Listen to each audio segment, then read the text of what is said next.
Hi everyone, this is Raish Batra. Welcome you to the Skill Development Program.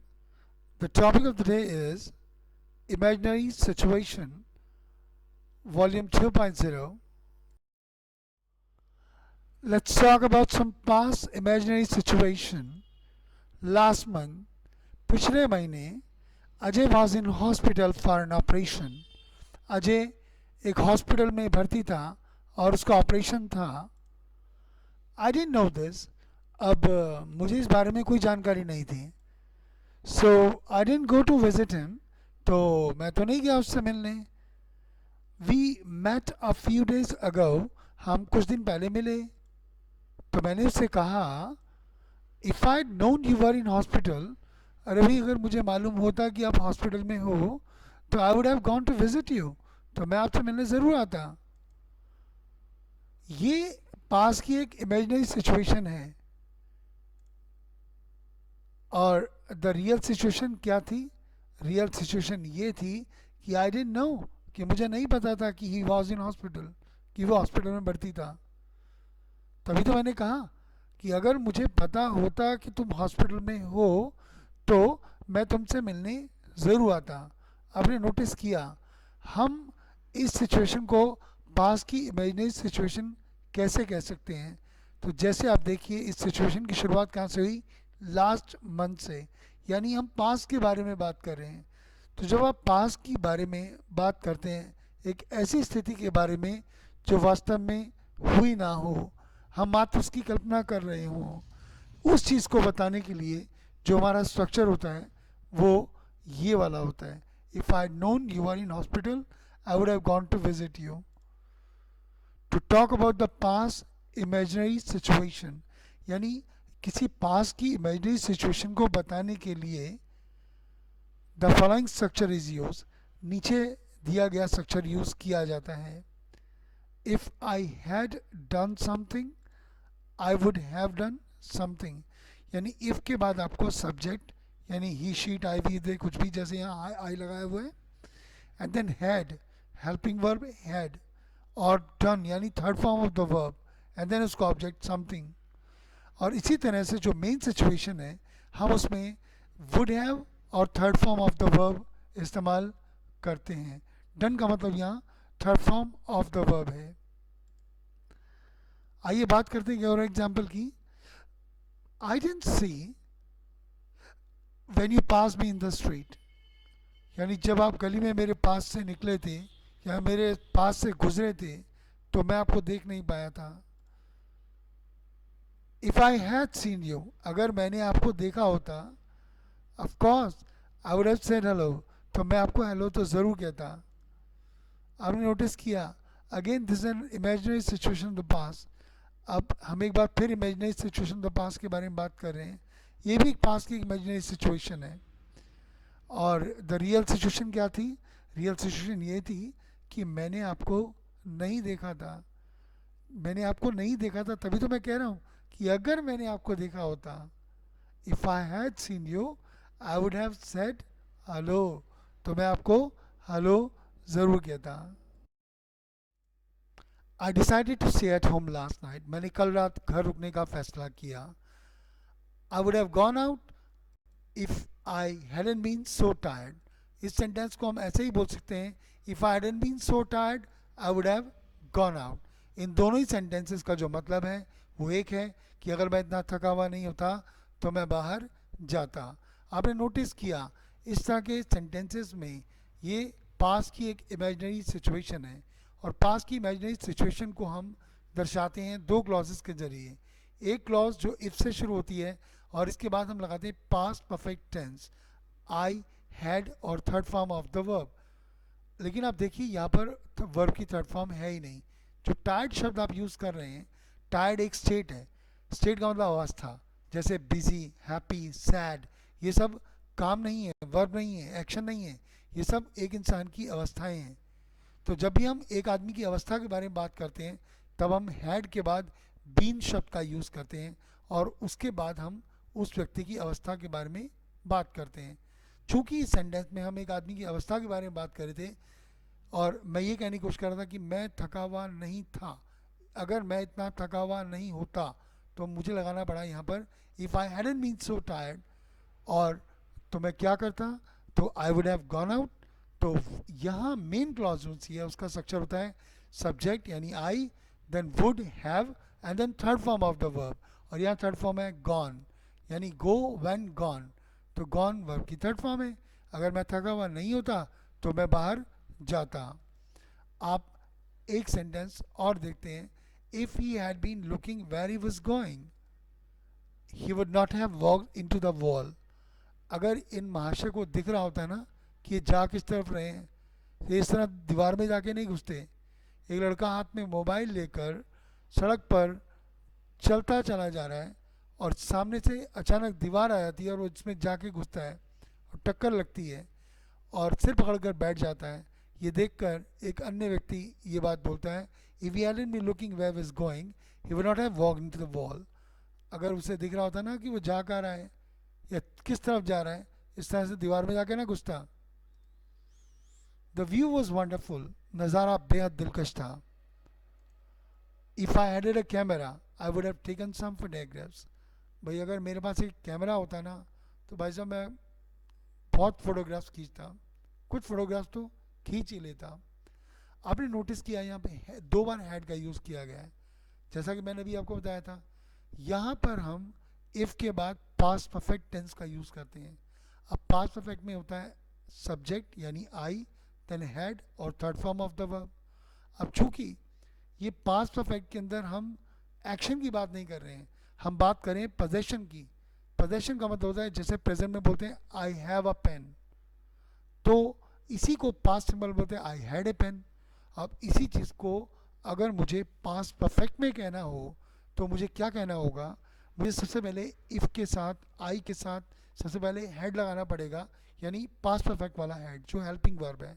और उसके बाद possession के लिए जो हैव की जगह पे जो वर्ड यूज होगा वो होगा हैड। तो यहाँ होगा if I had had a camera. तो ये जो दो हैड हैं वो इसलिए हैं कि पहला पास्ट परफेक्ट को दर्शाता है और दूसरा पोजेशन को दर्शाता है। पोजेशन का मतलब होता है अधिकार, कब्जा। जब कोई चीज़ हमारे कब्जे में होती है तब हम उसके लिए बोलते हैं आई हैव अ पेन, और पास्ट सिंबल में आई हैड ए पेन, और पास्ट वर्ब में if I had had a camera I would have taken some photographs. Would have और third form take, took, taken. तो मैं कुछ फोटोग्राफ्स खींचता। मैं चाहूँ तो इस सेंटेंस को ऐसे ही बोल सकता हूँ, I would have taken some photographs if I had had a camera. अब बात करते हैं कंपैरिजन की। अब बात करें कंपैरिजन, किस तरह कंपैरिजन की, हम बात करें इमेजिनरी सिचुएशन जो प्रेजेंट में होती हैं। ये लेसन डेडिकेट है पास्ट की इमेजिनरी सिचुएशन पर। लेकिन आइए बात करते हैं पहले प्रेजेंट की, जो कि पिछले लेसन में हम ऑलरेडी कर चुके हैं। आई एम नॉट हंग्री, भाई मुझे भूख नहीं है। इफ़ आई वॉज हंग्री, अगर मुझे भूख होती तो आई वुड ईट समथिंग, तो मैं कुछ खा लेता। आपने नोटिस किया जब भी हम प्रेजेंट की एक इमेजिनरी सिचुएशन के बारे में बात करेंगे तो हम पास्ट सिंबल का यूज़ करेंगे।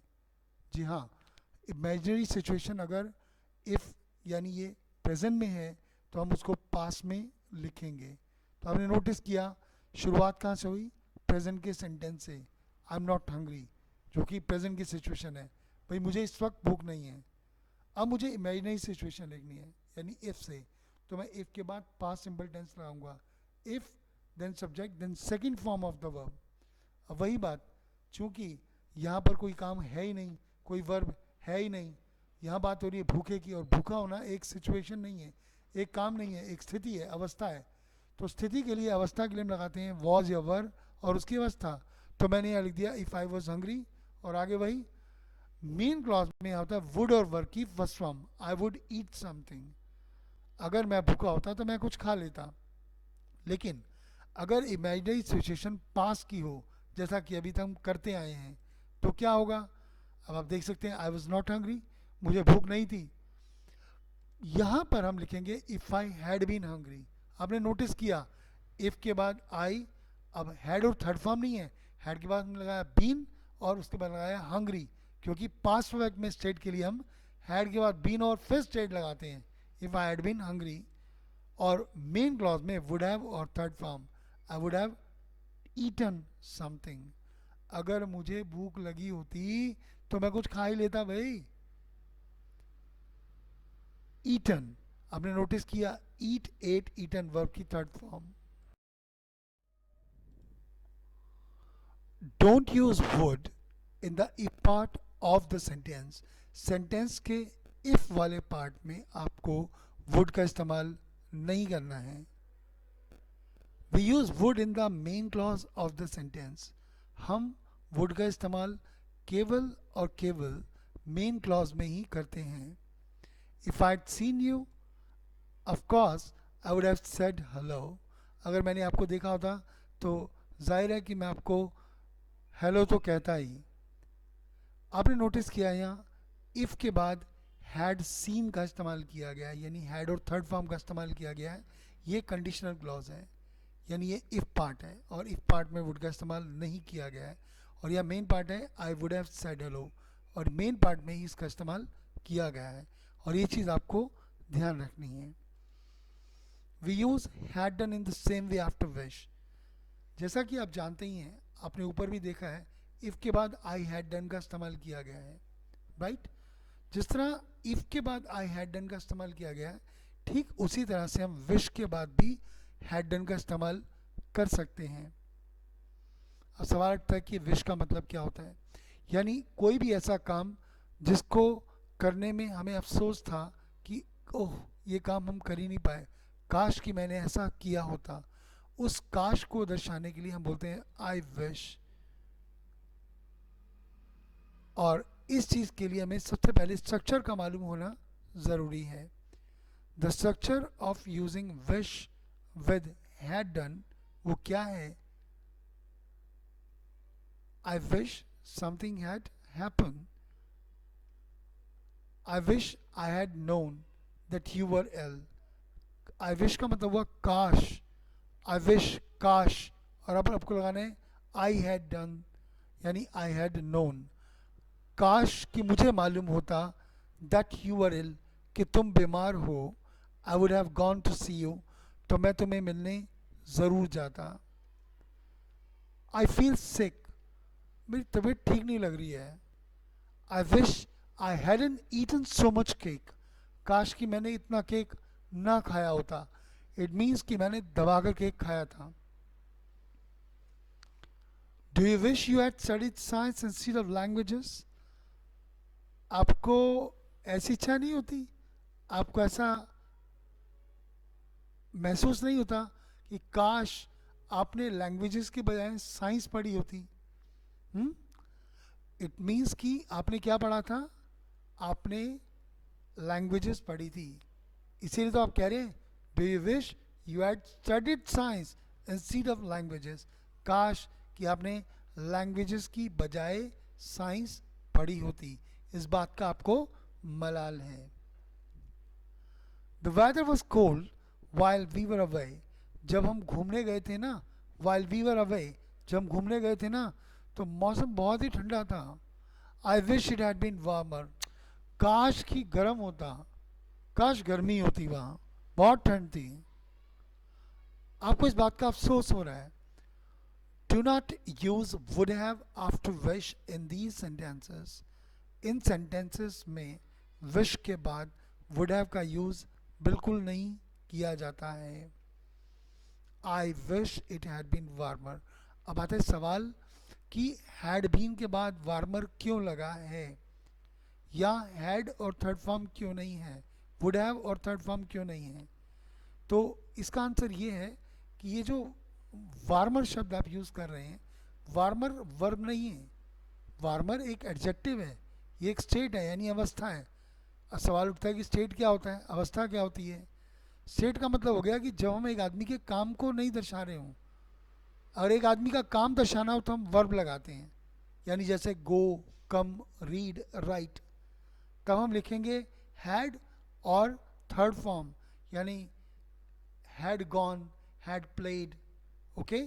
लेकिन जब हम एक आदमी की अवस्था बता रहे होते हैं, अवस्था होता है जैसे एक आदमी बीमार है तो इल हो गया, एक आदमी बिजी है, व्यस्त है, एक आदमी लेट है तो लेट, बिजी, हैप्पी, सैड, ये जितनी भी चीज़ें हैं ये अवस्थाएं हैं.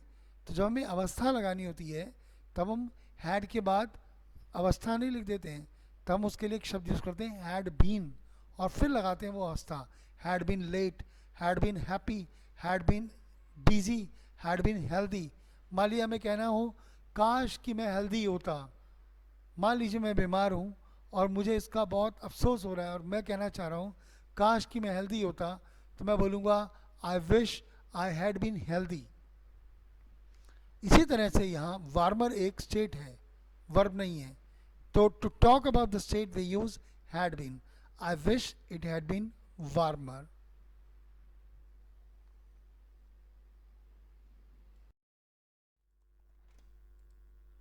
Compare would do and would have done. Would do का मतलब है वुड के बाद प्रेजेंट फॉर्म यानी फर्स्ट फॉर्म का यूज होना, और वुड हैव डन का मतलब वुड हैव के बाद थर्ड फॉर्म का यूज होना। If I had gone to the party last night, अगर मैं कल रात पार्टी में गया होता, I would be tired now, तो इस समय बहुत थका होता। इस सेंटेंस का मतलब ये है कि मैं एक पास की एक इमेजिनरी सिचुएशन की बात कर रहा हूँ कि अगर मैं कल रात पार्टी में गया होता तो इस समय थका होता। इसका मतलब ये है कि मैं कल रात पार्टी में गया ही नहीं, और जब मैं पार्टी में गया ही नहीं तो मैं थका क्यों हूँगा। इसका मतलब मैं थका हुआ नहीं हूँ। आपने नोटिस किया यहाँ कंडीशन तो पास की थी, लेकिन मैंने उसका जो परिणाम है वो प्रेजेंट का बताया है कि पास के उस कंडीशन का परिणाम प्रेजेंट में क्या होता, मैं ये बताने की कोशिश कर रहा हूँ। इसलिए मैंने यहाँ वुड डू का इस्तेमाल किया। प्रेजेंट के अंदर हम वुड डू का इस्तेमाल करते हैं। अब सवाल ये उठता है कि यहाँ वुड डू तो हमने लगाया नहीं, हमने तो यहाँ पर वुड बी टायर्ड का यूज़ किया है।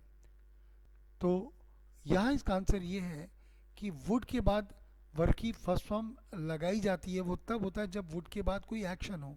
अब टायर्ड कोई एक्शन नहीं है, एक स्टेट है, अवस्था है।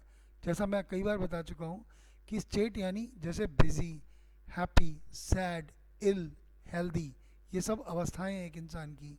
तो जब भी हम इनको बोलेंगे तो हम वुड के बाद बी लगाएंगे और इन स्टेट को बता देंगे। जैसे would be healthy, would be busy, would be tired. तो टायर्ड एक स्टेट है, इसलिए हम यहाँ वुड टायर्ड नहीं लिखेंगे, वुड बी टायर्ड लिखेंगे। If I had gone to the party last night, again वही सेंटेंस, अगर मैं कल रात पार्टी में गया होता, I would have met lots of people, तो मैं बहुत सारे लोगों से मिलता। आपने नोटिस किया यहाँ मैंने कंडीशन पास की बताई और उसका जो परिणाम था वो भी पास का ही बताया कि अगर मैं कल रात पार्टी में गया होता तो क्या होता मेरे साथ। तो I would have met lots of people, तो मैं पार्टी में बहुत सारे लोगों से मिलता। यानी मैं पास के ही परिणाम की बात कर रहा हूँ और मैं उसको इमेजिन कर रहा हूँ। तो पास में जब मैं एक चीज़ को इमेजिन कर रहा हूँ तो यहाँ पर लगेगा वुड हैव डन समथिंग, यानी would have third form of the verb. Meet, met, met, तो मेट यहाँ third form of the verb है। इसका मतलब ये हुआ कि अगर मैं कल पार्टी में गया होता तो मैं बहुत सारे लोगों से मिलता। इसका मतलब ये इमेजिनरी सिचुएशन है। इसका मतलब मैं कल पार्टी में गया ही नहीं, तो जब मैं पार्टी में गया ही नहीं तो लोगों से मिलता कैसे। तो इसका मतलब ये है कि I didn't meet lots of people, कि मैं लोगों से मिला ही नहीं। मैं सिर्फ इमेजिन कर रहा हूँ कि अगर मैं पार्टी में गया होता तो मेरे साथ ये होता। और पास में दर्शाने के लिए हम वुड हैव डन यानी वुड हैव मेट का इस्तेमाल किया हमने यहाँ। अब बात करते हैं वुड हैव, कुड हैव और माइट हैव के अंतर की। If the weather hadn't been so bad, अगर मौसम इतना ख़राब नहीं होता ना तो we would have gone out, तो हम बाहर जाते। ये पास की एक इमेजिनरी सिचुएशन है, अगर ऐसा नहीं होता तो हम ऐसा करते। बट अगर मैं कहीं if the weather hadn't been so bad, अगर मौसम इतना बुरा ना होता, इतना ख़राब ना होता, तो we could have gone out, तब इसका मतलब क्या होता। तो कुड हैव का सेंस ये है कि would we would have been able to go out. इसका मतलब ये है कि ये हमारे बस में था कि हम चाहते तो घूमने जा सकते थे। अब गए या नहीं गए ये यहाँ पर वो बात नहीं है, लेकिन कुड हैव गॉन आउट का सेंस ये होता है it was possible for us but we didn't go.